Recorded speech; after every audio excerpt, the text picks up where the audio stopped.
panameña para compartir y dar un pequeño granito de arena en estos pequeños seminarios, conferencias de lo que es el santuario y específicamente el tema que me toca hoy, el sacerdocio, que es el ministerio también a través de los tiempos.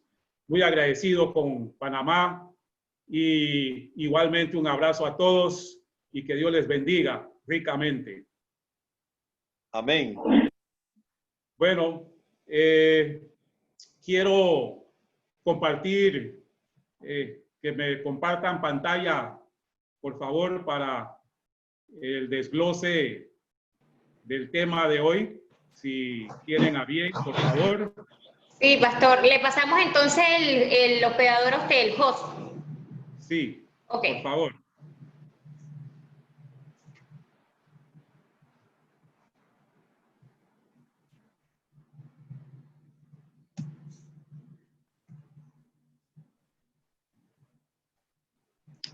Listo. Ajá, perfecto.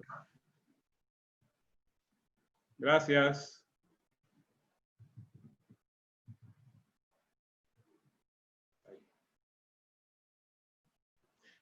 Muy bien.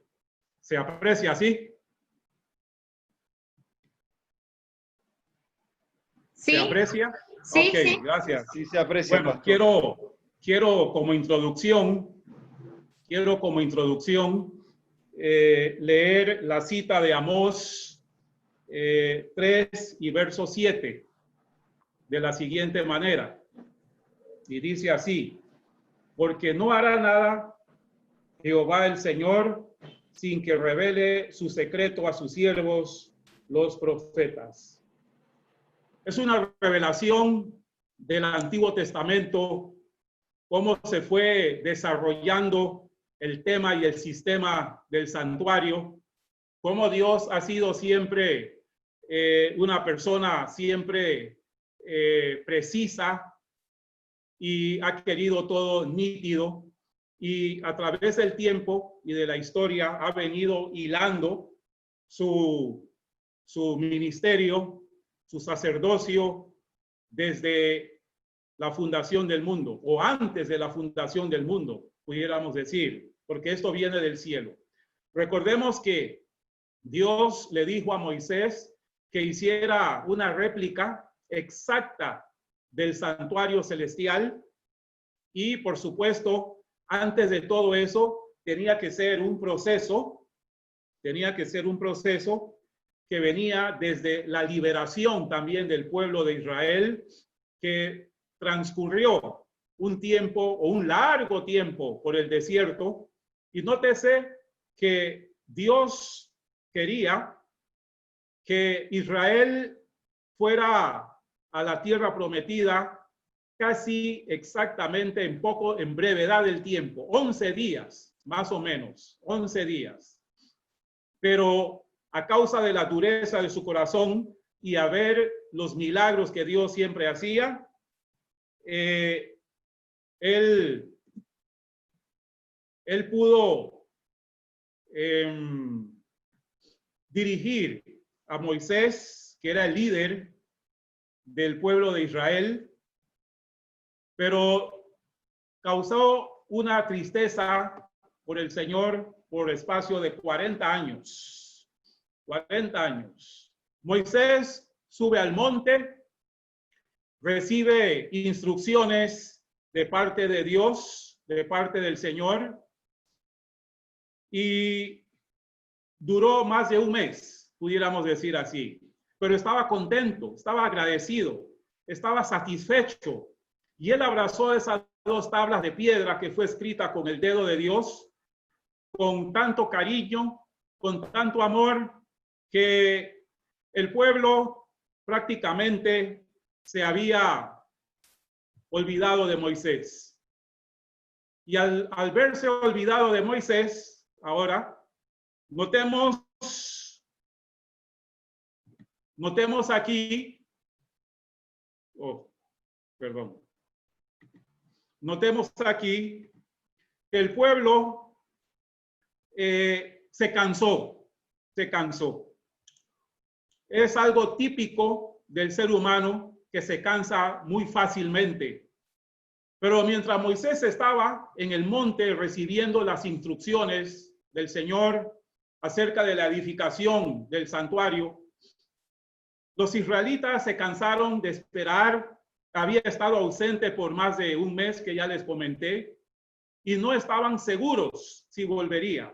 Y vino la especulación de que seguro le pasó algo, se enfermó, alguna fiera, una bestia lo arrebató la vida, o cosas por el estilo, se perdió, etcétera. Pero no sabemos qué le haya acontecido, según ellos.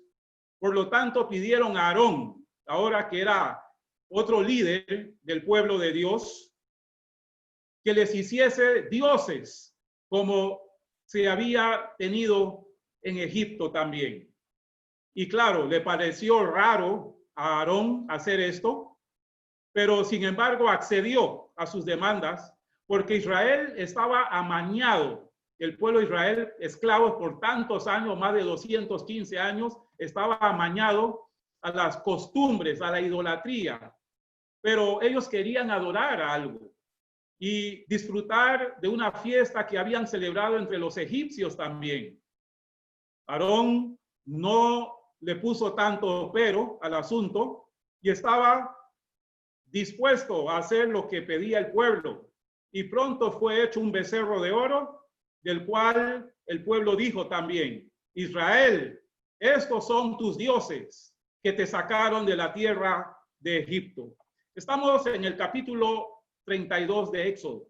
Y aquí vemos cómo todas las joyas o parte de las riquezas que ellos traían cuando salieron con esa alegría, pero el pueblo era tan inconstante que no soportaron la idea de que tenían que adorar a algo. Hoy pudiéramos decir que el ser humano también le gusta adorar cualquier cosa.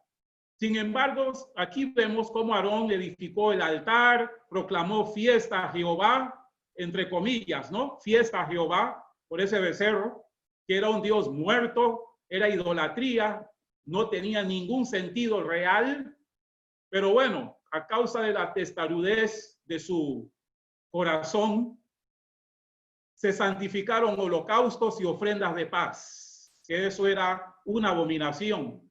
Y sentóse el pueblo a comer y a beber. Eso era una fiesta increíble, terrible.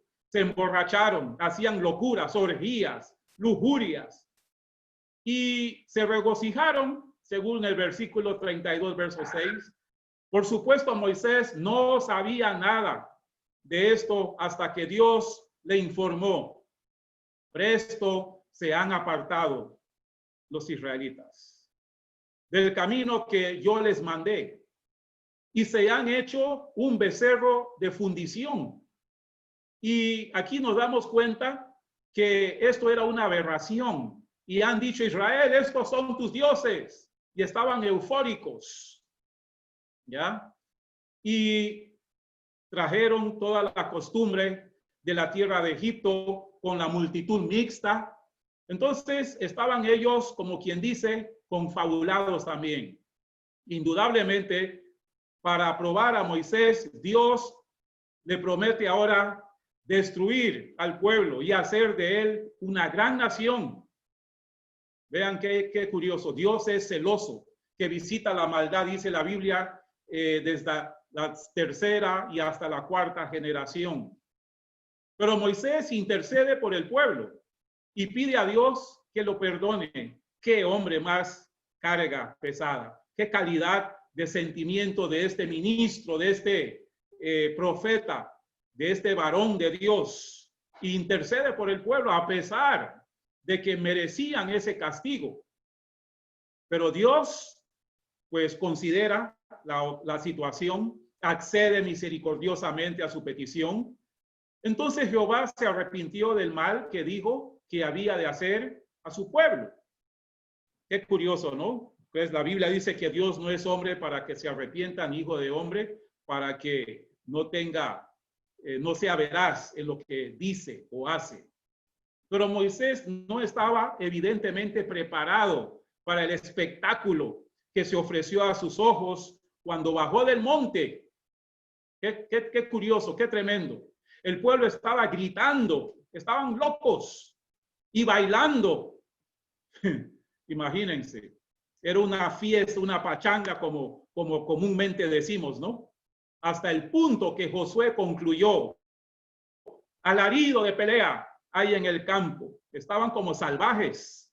Cuando Moisés vio hasta qué punto se había extraviado Israel, que estaba realmente participando en los bailes lascivos de los paganos que habían aprendido en Egipto, enardecióse la ira. Acababa de recibir del Señor las 2 tablas de la ley que contenían los 10 mandamientos escritos por el dedo de Dios, grabada sobre las tablas. Pero Moisés, aquí nos damos cuenta que se enfureció y no comprendía lo que Dios le estaba diciendo en el momento. Pero cuando él baja y ve esta algarabía, este desorden, ¿verdad? Entonces tuvo celo de Dios y arroja las 2 tablas como en forma de protesta, de reprensión. Y el pueblo se puso también confuso, se intimidó, sintió temor, miedo, ¿verdad? Porque Dios quería algo especial, quería algo mejor para ellos. Entonces, mis hermanos queridos, habría de pensar que en circunstancias ordinarias el romper estas tablas serían un gran pecado delante de Dios, pero no fue así, no fue así, no fue así. Indudablemente el acto era simbólico. Israel había pecado, había violado la ley. En prueba de esto ahora, Moisés rompe las tablas que Dios le acaba de dar, fresquecitas, acabaditas de hacer, sacado del horno, con letras de fuego, dice la pluma inspirada, ¿verdad? Dios no consintió y tan solo vuelve a escribir los mismos mandamientos otra vez a Moisés. Le dio una réplica de nuevo. Esto también puede tener un significado simbólico de la ley de los 10 mandamientos destruida, porque se la viola o se la viole hoy.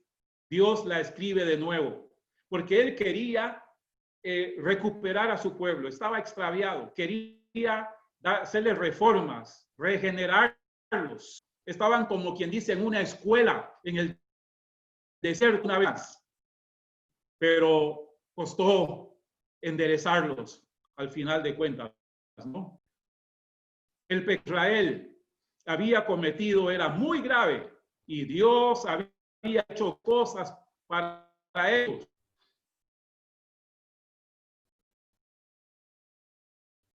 Los había librado de la esclavitud, había abierto para ellos el mar rojo. En la noche había una columna de fuego que les alumbraba y les daba calor contra el frío del desierto. Y durante el día hacía una gran sombra también para protegerlos de la inclemencia de la calor que azotaba duramente. Dios había hecho pacto con ellos y la sangre había asperjado sobre ellos, tanto como en el libro del pacto, y ahora se habían apartado de Dios, olvidando todas las promesas. Había llegado el tiempo para una acción decisiva ahora. Debía saberse quién estaba de parte del Señor, de parte de Dios, porque seguramente no se habían extraviado todos, ¿verdad? Como suele suceder siempre. Dios siempre deja un residuo, un remanente, un resto pequeño. Y Moisés tenía un contacto directo con el Señor, que hizo un llamado enérgico. ¿Quién es de Jehová? Júntese conmigo. Israel vaciló. De entre toda la vasta muchedumbre, solo una tribu tuvo el valor de avanzar. y juntándose con él todos los hijos de Leví. Qué tremendo. Así que nos damos cuenta que es acción valerosa de parte de la tribu de Leví, influyó indudablemente en su elección para el servicio de Dios. ¿Se acuerdan de Elías? ¿Por qué claudicáis entre dos pensamientos? Si Jehová es Dios, venid en pos. Y si Baal, seguidle, id tras él. ¿Quién se acercó de parte de Elías en esa ocasión? Ninguno. Solo él dijo, solo yo he quedado. Desenvainó su espada y empezó a tumbar cabezas, mis hermanos. Rodaba la sangre como charcos de agua esparcida. Qué tremendo, ¿no? Dios es bueno y es misericordioso, dice la Biblia. Y Él no quiere la muerte del impío, sino que el impío se vuelva de sus malos caminos y que viva, dice Ezequiel 33:11. Así que podemos ver que fue elegida una vez de los primogénitos como pertenecientes a Dios en un sentido específico para servir en el tabernáculo, la tribu de Leví. Según Números 3, del 1 al 13, ¿no? A una familia de Aarón que había de confiar el sacerdocio y el resto habían de servir en el ministerio. Habían un grupo grande de los levitas, pero fueron seleccionados, fueron diezmados, por así decir, en diferentes puntos o cargos que iban ellos a realizar.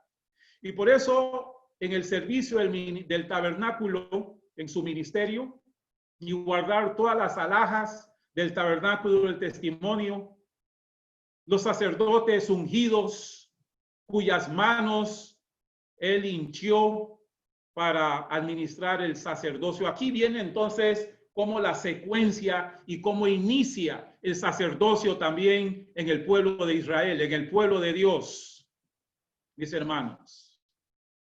Habían de cumplir el servicio más directo de Dios en el tabernáculo, como encender las lámparas, quemar el incienso, por ejemplo, ofrecer todas las clases de sacrificios en el altar del holocausto, asperejar la sangre, preparar, colocar y comer el pan de la proposición, conservar el conocimiento de la ley, como hasta el día de hoy también. Y nos damos cuenta que a través del tiempo todavía nosotros como pueblo de Dios, israelitas espirituales, no cometemos errores también. El ministerio del sacerdocio no es para todos. Dios tiene su gente, tiene su pueblo, sus elegidos, sus escogidos, pero todos dentro del ministerio del tabernáculo, aún laicos, desempeñan un papel también importante. Y por eso debemos de respetar todo lo que Dios ha puesto para nuestra enseñanza. Los sacerdotes eran indos. Buscando la palabra indos, viene o proviene de la India. Levitas, pero no todos los levitas eran sacerdotes tampoco. Todos somos del ministerio, pero no todos somos pastores, ungidos o ancianos. Cada cosa en su lugar. El cargo sacerdotal, entonces, estaba reservado a Aarón y sus descendientes. Vean que me llama la atención esta parte donde, a pesar de que Aarón fue flojo, accedió y se dejó intimidar por el pueblo rebelde en Israel, Dios no le hace daño a él personalmente, físicamente, pero igual tuvo que sufrir las consecuencias también al ver a algunos de sus hijos que no estaban actuando. Inicialmente estaban bien, pero luego se corrompieron. Y aquí nos damos cuenta como los levitas, y en un orden específico, cada uno en su departamento tenía el orden de hacer las cosas como fue mostrado en el cielo. Qué interesante. Dios es un Dios de orden. Así que los sacerdotes eran una clase puesta aparte del resto del pueblo. O sea, tenían que dar testimonio, tenían que dar ejemplo, eran las personas escogidas y tenían que dar un sonido certero. Algo también, no cometer errores, porque el pueblo tenía que estar delante de Dios en santidad también. Como dice allá en Hebreos, que sin santidad nadie verá al Señor. Ellos solos podían desempeñar en el templo los cargos más íntimos de los sacrificios. Y si lo actualizamos hoy, el ministerio pastoral de igual manera. Por eso cuando vemos, hago aquí un paréntesis, cuando vemos a los niños o cualquier persona que pasa al frente y sube al altar, al segundo departamento, que es el altar del santuario, el lugar santísimo, tenemos que sentir celo, porque eso tiene que ser personas elegidas, escogidas, con decoro y con temor también, ¿ya? Aunque no permitían en los primeros tiempos a cualquier persona erigir un altar donde quiera que le agradase y ofrecer sacrificios sobre él. Así que vino a ser una ley únicamente en Jerusalén podían ofrecer los sacrificios y únicamente los sacerdotes podían oficiar. Así que es la misma réplica que tenemos hoy también. Cualquiera no puede dar la Santa Cena, cualquiera no puede casar, cualquiera no puede bautizar, ¿me entienden? Entonces, esto es un orden explícito, ¿ya? Así que nos damos cuenta que ejercían los sacerdotes una influencia tremenda, ejercían el dominio de todos los extremos de toda la nación, eran respetados. Por eso el ministerio hoy en la actualidad tiene que ser también respetados. ¿Se acuerdan de David cuando dijo, no toquéis al ungido de Jehová? Es delicado eso, ¿ve? Es interesante, porque muchas veces jugamos también en este sentido con fuego extraño, mis hermanos. Y nosotros los ministros también tenemos que darnos a respetar, darnos nuestro lugar. Claro, no creernos tampoco más que nadie, ni mejor, mucho menos, ¿verdad? Ni estirados, ni orgullosos, no. Con toda la sencillez, con toda la humildad, porque necesitamos tener presencia, influencia también de un sabor de vida para vida. Controlaban las dependencias del templo. Tenemos que tener celo espiritual, como Jesús volcó las mesas también en aquel lugar donde los cambistas y tenían la casa de Dios de guarida, de ladrones, de toda clase de negocios ilícitos, ¿ve? Y por eso Jesús decía, el celo de tu casa me consume. Ni un extremo ni al otro. Todo tiene que ser equilibrado. Pero únicamente por su medio podía Israel tener acceso, entonces, a las bendiciones del pacto simbolizadas por la aspersión de la sangre y el ofrecimiento del incienso, que representa las oraciones, y la sangre de aquel animalito que tenía que ser sacrificado para ser perdonado. Era simbólico, ¿no? Nuestros pecados. Y a grandes rasgos nos damos cuenta que esto a su tiempo tenía que ser la realidad de los hechos con la persona de Jesús. Ellos solos podían recorrer los recintos sagrados del templo, propiamente dicho, y relacionarse con Dios. Cuando Moisés subió al monte, ¿se acuerdan? Y retumbaba, y decía al pueblo, uy, qué susto, qué miedo, pánico. Moisés, habla tú con Dios mejor, porque si nosotros lo enfrentamos, morimos, porque el pueblo sabía que no estaba bien. Y Moisés era un líder, y según la historia, y dice la Biblia, que era el hombre más manso de la tierra. Claro, después de Jesús, ¿verdad? Así que ellos tenían el control de muchos asuntos civiles y personales, porque Dios los puso a ellos ahí. Tuvieron gallardía, valentía de enfrentar cuando Moisés hizo un llamado enérgico también. Y se acuerdan lo que dice también allá en Josué 25, si no me equivoco, 6, yo y mi casa serviremos a Jehová.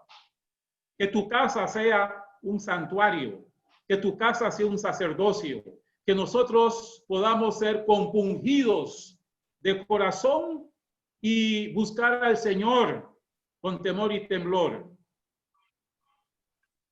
Decidían cuándo un hombre era inmundo ceremonialmente y tenían poder para excluirlo también de la congregación.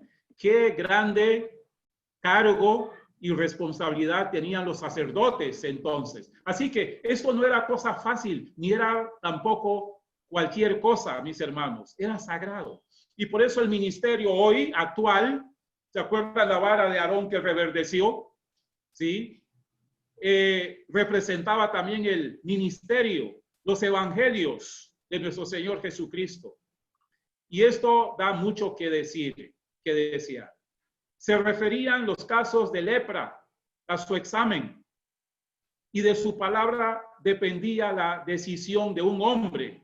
Había de quedar desterrado de la sociedad o si se había de derribar una casa, según Levíticos 13.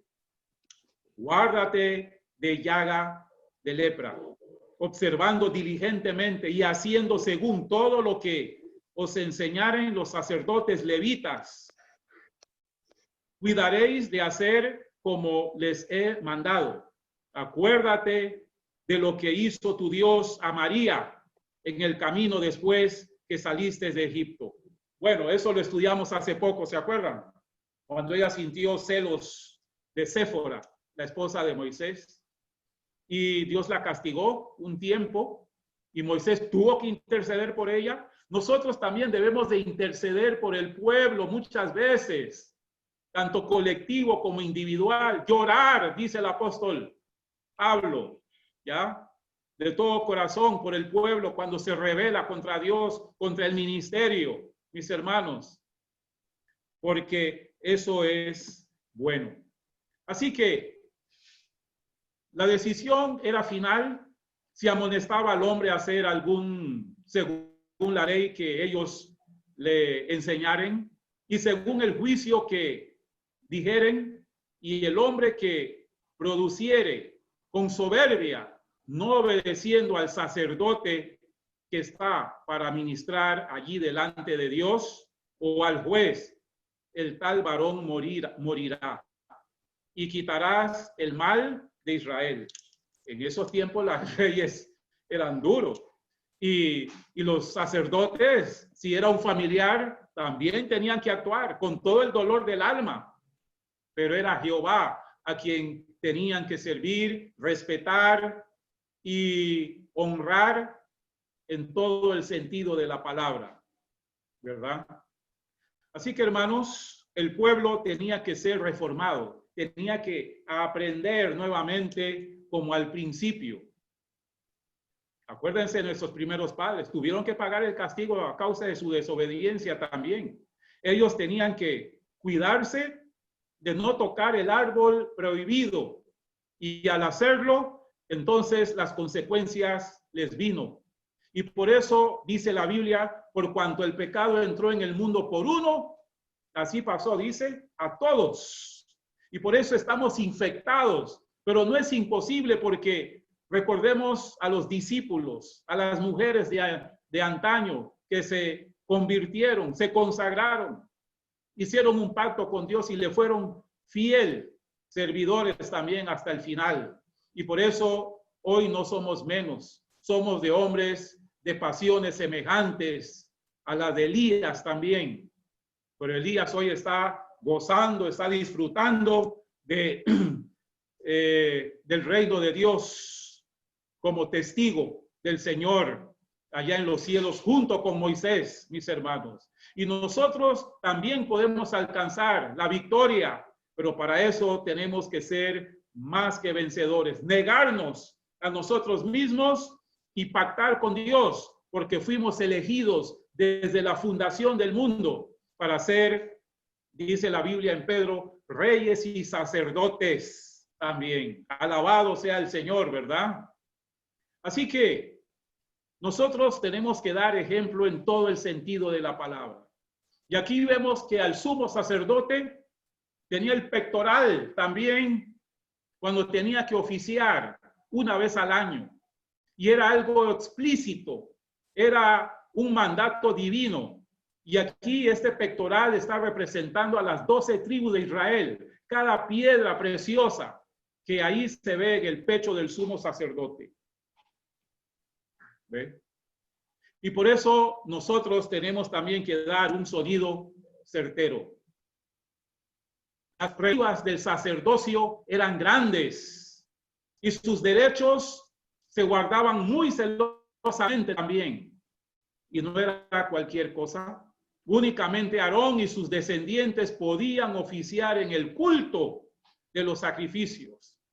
Ahora nosotros vemos que al culto va cualquier persona como sea y sin preparación, sin previo preparativo, y se lanza a hablar y muchas veces cualquier cosa, pero la Biblia dice santidad a Jehová. Calle delante de él toda la tierra, dice Habacuc 2:20. Nadie podía llegar a ser sacerdote si no había nacido en la familia.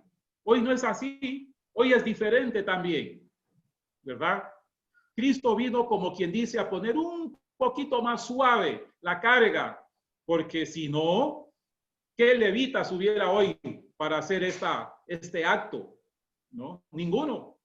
Pasaron a la historia, pero Dios siempre tiene un trampolín, una réplica para seguir la secuencia, como no solo Israel, sino los gentiles, que somos nosotros también, injertados al tronco, a la cepa, porque somos ramas silvestres, no las naturales, pero por la misericordia y por la gracia de Dios. La Biblia dice, por gracia sois salvos, y no de vosotros, pues es don de Dios. Amén. Inmediatamente, gran importancia al asunto del nacimiento y de las generaciones sucesivas o genealógicas que demuestran ese nacimiento. Incumbía a cada ser, a cada persona, cada descendencia iba a ser probado de Aarón por evidencias indisputables. No había de hacer la menor duda en la sucesión. Cada paso debía ser muy claro, muy entendido, mis hermanos. ¿Sí? Así que inclusive su vestimenta tenía que ser calificada también. No se le vestía de ropas blancas y su nombre quedaba inscrito en la lista oficial de los sacerdotes autorizados. Es posible que el pasaje de Apocalipsis 3:5 también se base en esta costumbre. Por otra parte, si no satisfacía a los examinadores, no lo vestían de negro tampoco. Qué tremendo. Todo tenía su razón de ser y el sacerdocio era algo indescriptible. La deformidad física también, en caso de que los altares genealógicos fuesen satisfactorios, no privaba al sacerdocio de compartir el sostén que se daba al sacerdote del templo. Si el defecto no era demasiado pronunciado, podía llegar hasta servir en un cargo menor, como el cuidar de la leña empleada en el servicio del altar. Imagínense, hasta eso. O como guardián, cuidador de lo mismo. Hoy, ¿cómo lo llamaríamos? Un diácono, por ejemplo. ¿Verdad? Y era algo sumamente minucioso y estricto también. También habían de ser los sacerdotes cuidadosos en cuanto a la contaminación ceremonial. Todo tenía que ser limpio, purificado, para no cometer ningún tipo de error. Ustedes saben que cuando volvamos o vayamos al cielo de nuevo, todo va a ser tan nítido, tan espléndido, ¿verdad? Que no habrá ningún tipo de falla o mancha, con todo puesto en su lugar también. Inclusive en el antiguo Israel, en el sacerdocio, no se podían tocar un muerto, un cuerpo muerto, a menos que fuese de un pariente muy cercano. Hasta eso, imagínense. Y hasta eso se le negaba al sumo sacerdote también. De hecho, en cada acto de su vida, los sacerdotes habían de ser conscientes de su necesidad de mantenerse apartados de todo lo que podría contaminarlos. Imagínense, hoy diríamos, uy, ¿qué se cree ese pastor tan creído? ¿Ah? ¿Qué le pasa? ¿Ah? ¿Y por qué así? ¿Por qué allá? Mis hermanos, nosotros como ministros también, ¿cuántas veces no hemos fallado en esto, verdad? Imagínense. Pero tenemos que aprender también. Moisés tuvo que ir al desierto 40 años a desaprender lo que había aprendido en Egipto. Y duró prácticamente toda su vida, 120 años peregrinando. Y imagínense, el hombre más manso de la tierra, un solo pecado que cometió en no glorificar y darle el honor a Dios, no entró a la tierra prometida. Pero igual murió, resucitó y hoy está echándose fresco, abanico, abanico, ya, en el reino de los cielos. Cuando Jesús estaba en el Getsemaní y sufrió tanto, densas nieblas cubrían, dice el huerto, que eran los demonios, dice el deseo de todas las gentes. Y tuvo que venir Moisés en la transfiguración y Elías, porque Moisés está representando a los muertos en Cristo y Elías a los vivos para los últimos tiempos de la historia, que ya estamos en la recta final, por supuesto. Y luego el ángel Gabriel también en otra oportunidad vino para asistirlo, para que él no se sintiera solo y desamparado. Y este cuidado respecto a la contaminación física era tan solo emblema de la mayor pureza espiritual, mis hermanos. Santidad a Jehová había de ser la consigna del sacerdote. Qué tremendo, ¿no? Qué tremendo. Hay mucho que hablar del sacerdocio, mucho que hablar. Por eso, desde el vestido hasta la postura, muchas veces también. ¿Cómo hablamos? ¿Ya?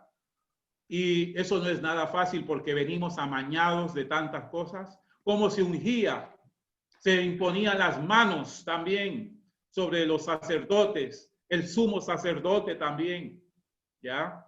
La enseñanza bíblica, cómo tenía que ser de una forma tan ordenada. Por eso cuando vamos al culto, especialmente los sábados, el día del Señor, tenemos que tener, hombres y mujeres, un vestido elegante, aunque sea el mismo, pero que sea exclusivo y bien bonito para honrar a Dios, no para lucirlo o para ser vanidosos, no. Hasta en los colores muchas veces también habla del mensaje que nosotros profesamos.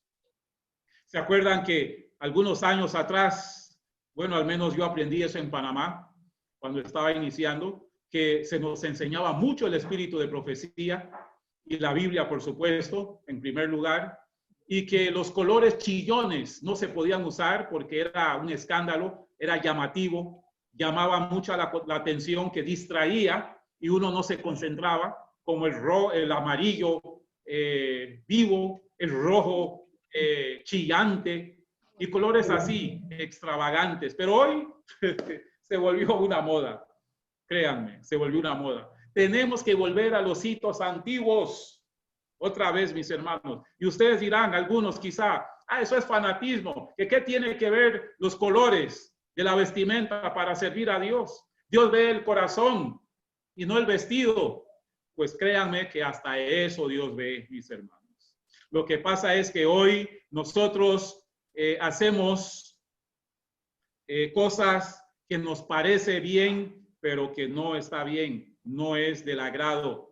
Por eso tenemos que tener una percepción única, pedirle a Dios sabiduría y no salirnos, ¿verdad?, del camino, sino que tenemos que actuar así como hemos aprendido. El primer amor, que no decaiga, que no muera, que no varíe, que no cambie. Por eso los sacerdotes y los levitas no tenían herencia en la tierra como los demás tribus. De las ofrendas encendidas a Jehová y de la heredad de él comerán. No tendrán pues heredad entre sus hermanos. Jehová es su heredad, como él les ha dicho. Y por eso ellos comían del templo, les traían ofrendas, hasta los diezmos, dice la Biblia también que ellos tenían. Y lo que ellos recibían era suficiente. Y por eso la Biblia dice, no pongáis bozal al buey que trilla, que el pastor o el obrero, dice la Biblia, es digno de su salario también. No tiene que estar mendigando. Y muchas veces nosotros, aprovecho esta oportunidad para decir que creemos nosotros los miembros que nosotros le pagamos al pastor, al obrero. No, mis hermanos, eso es una equivocación también errada hoy, en estos tiempos. El que nos paga a nosotros es Dios, porque nosotros le servimos a Dios. Él es el que nos paga a nosotros. Todos los miembros de las iglesias de todos los tiempos tienen que volver a lo alfolí, lo que le corresponde al Señor. ¿Ya? Y por eso Malaquías 3 hace énfasis también en eso. Pero bueno, eso será otro tema, ¿no? Pero es un tip nada más para que nosotros podamos poner la barba en remojo y volver nuevamente de nuestros malos caminos. Así que tenemos que dar nosotros lo mejor. Por eso todas las ofrendas de voto pertenecían igualmente a los sacerdotes también. ¿Sí? Y no debemos tampoco de trasquilar a las ovejas, abusando de ellas también, ni haciendo doctrinas erróneas, tampoco para aprovecharnos y sacarles más de la cuenta. No, al contrario, así como nosotros recibimos, también debemos de dar a los que necesitan. La Biblia dice, si de gracia recibisteis, ¿no?, dad de gracias también. Los ingresos aquí enumerados eran adicionales al diezmo para los sacerdotes. Todo Israel había recibido la orden de devolver el diezmo. Y así las primicias y todo lo demás, ¿verdad? Que en otra oportunidad vamos a ver también las otras renumeraciones o ofrendas que se le daba a Dios y que tenía que ser también administrado por los sacerdotes de aquel entonces. Y aquí vemos parte de ello también, cómo ellos también al servir al pueblo, al servir a Dios, ellos también recibían como gratitud del pueblo hacia ellos, mis hermanos. Si queremos bendición, necesitamos también recibir o dar bendición a los demás. Los sacerdotes eran ministros de Dios, nombrados divinamente como mediadores entre Dios y los hombres. Eran los intercesores. Hoy nuestra Pascua, nuestro intercesor se llama Cristo Jesús, nuestro Señor Jesucristo, mis hermanos. Así que tengamos en cuenta todo el orden del desarrollo de esta historia para que nos demos cuenta cómo esto tiene que ser. Y hoy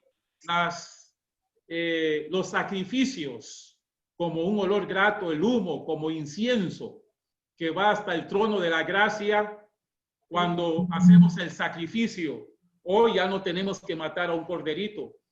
La Biblia dice, he aquí el Cordero de Dios que quita el pecado del mundo. Jesús vino en sustituto en lo real, no en lo simbólico ya. Es un garante. Y por eso Jesús es el Cordero de Dios que fue inmolado y que resucitó al tercer día y que hoy está en el santuario celestial como nuestro abogado, intercediendo por nosotros cuando oramos a Dios, también por el perdón de nuestros pecados. Por eso la Biblia dice, orad sin cesar. Y cuando nosotros oramos, creer que esa oración subió y que Dios nos perdonó. Es la convicción. En una de las intervenciones que voy a tener, quizá creo que es el penúltimo de la oración, ahí nos vamos a dar cuenta de muchas cosas que yo me quedé asombrado cuando estuve indagando más sobre el tema de la oración. Es algo impresionante. Cuando hacemos una oración de fe, estremecemos el brazo derecho de Dios y somos perdonados por medio de las huellas de los clavos en la palma de las manos del Señor Jesús, mis hermanos. Así que en el servicio del sacerdocio, 3 cosas se destacan sobre todo lo demás: la mediación, la reconciliación y la santificación también. Qué importante es esto, ¿no? Así que, entonces, ¿para qué este cordero? Se pregunta, para que puedas darlo al sacerdote a fin de que lo santifique. Pueda entrar entonces. No hay manera posible por la cual puedes entrar en el templo ni ver a Dios. No se obra así. Pero, ¿por qué no puedo ver a vuestro Dios? Quiero orarlo. Si nosotros vemos hoy a Dios, caemos muertos. Esa es la verdad. Nadie puede ver a Dios hoy y vivir, porque Dios es santo, ¿verdad? Solamente su Hijo. Y cuando Jesús resucitó, Él pidió que no lo tocaran porque todavía no había subido al Padre. Tenía que recibir la bendición y la aprobación también divina, ¿sí? Por eso la santificación es importante, y la mediación también, y la reconciliación, mis hermanos. El tiempo avanza, me quedan unos 7 minutos. El tiempo pasa rápido, ¿no? Tan veloz.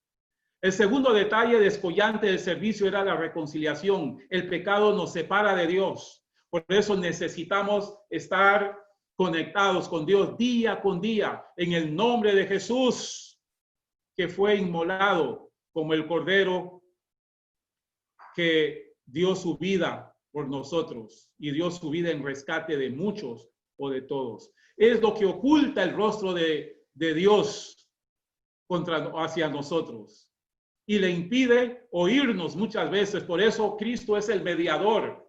Él es el intermediario, ¿sí? Así que nuestras oraciones, como un incienso grato, pueden nuevamente acercarnos a Dios. La comunión fue restaurada, la reconciliación efectuada por medio del sacerdocio de nuestro Señor Jesucristo. La promesa abarcaba igualmente a cualquiera del pueblo común. Será perdonado por medio del pecado que había producido el enajenamiento, pero ahora todo estaba perdonado por medio de Jesús. Y cuando nosotros nos acercamos a Jesús de una forma humillada, Jesús nos abraza, nos recibe, nos comprende, tiene compasión de nosotros, nos consuela, nos da fe y volvemos a revivir otra vez la esperanza de la salvación. y de la vida eterna. Así que el servicio del santuario es de la santificación o de la santidad. Por eso el ministerio desempeña un papel sumamente especial, importante, y Dios escogió a hombres para esto, hombres entregados. Y si cometemos errores, bueno, a Dios gracias tenemos a Jesucristo, que nos perdona y volvemos nuevamente a ser restaurados. Y que el Espíritu Santo hoy que necesitamos, que nos está representando ante el Padre y ante el Hijo, pueda influir para que nosotros podamos dar también un sonido especial al mensaje que se nos fue otorgado. El servicio hecho durante el año simbolizado por el ministerio del primer departamento no era completo en sí mismo. Necesitábamos completarlo por el segundo departamento, el lugar santísimo, mis hermanos, donde el sumo sacerdote una vez al año entraba simplemente para perdonar la transgresión después que se haya cometido. No bastaba, no era suficiente. Eso era un simbolismo para que Dios no actuara en contra de nosotros. Que Dios nos ayude y nos dé su gracia para que cada día podamos comprender lo importante que es el ministerio del sacerdocio, del ministerio que hoy también el pueblo actual a nivel mundial, porque tenemos una organización y esa organización, mis hermanos, todavía está vigente hoy. Hay personas que malinterpretan, que menosprecian, que pelean con los pastores, no tienen respeto alguno, y eso no puede ser. Imagínense si hubiéramos estado todavía en el antiguo Israel con ese sistema. ¡Wow! ¿Cuántas personas no hubieran sido lapidadas, no hubieran sido apedradas hasta caer fulminados? Pero en la misericordia de Dios que nos dio hace Jesucristo, su Hijo, tenemos hoy tiempo suficiente para reencontrarnos, para arrepentirnos, para pedir perdón y ser levantados, ser restituidos nuevamente en la gracia antes de que se termine. Que Dios nos bendiga y nos ayude. Es mi deseo en oración en el nombre de Jesús. Amén.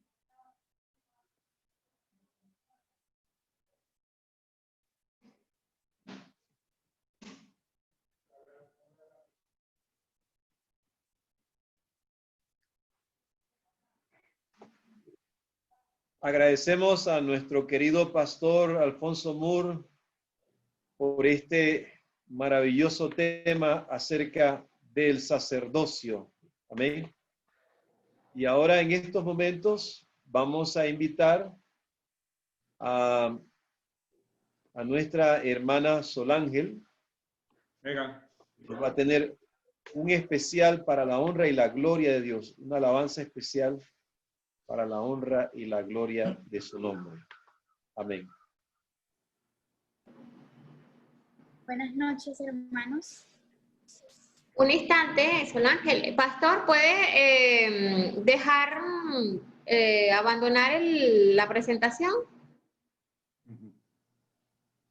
Sí, ya vamos. Ajá, listo. Gracias. Ahora sí. ¿Cómo están, hermanos? Espero que hayan disfrutado el tema. Y en esta noche, en esta tarde, quiero cantar un especial y que sea para la honra y gloria de Dios. Hoy me acerco a tu trono, mi Señor. Quiero entrar en el santuario celestial, donde está mi abogado intercesor, Jesucristo, quien ministra allí por mí. Que mi oración ascienda ante tu altar, como incienso agradable a ti, Señor. Que mi vida entera tú puedas cambiar, por la gracia y la justicia de tu amor. Purifícame con la sangre del Cordero Redentor. Que la paz de Dios llene mi alma entera y mi corazón. Jesucristo mora en mí. Quiero hacer tu voluntad. Que en el juicio ante el trono celestial ya no mires mi pecado y mi maldad. Solo veas a Jesús en mi lugar, que me ayuda en mi gran necesidad. Que el perdón que solo tú me puedes dar, que me acepta y me ama como soy, me transforma por la gracia de Jesús, y tu ley en mi vivir pueda guardar. Purifícame con la sangre del Cordero Redentor. Que la paz de Dios llene mi alma entera y mi corazón. Jesucristo mora en mí. Quiero hacer tu voluntad. Purifícame con la sangre del Cordero Redentor. Que la paz de Dios llene mi alma entera y mi corazón. Jesucristo mora en mí. Quiero hacer tu voluntad. Que haya sido para la honra y gloria de Dios.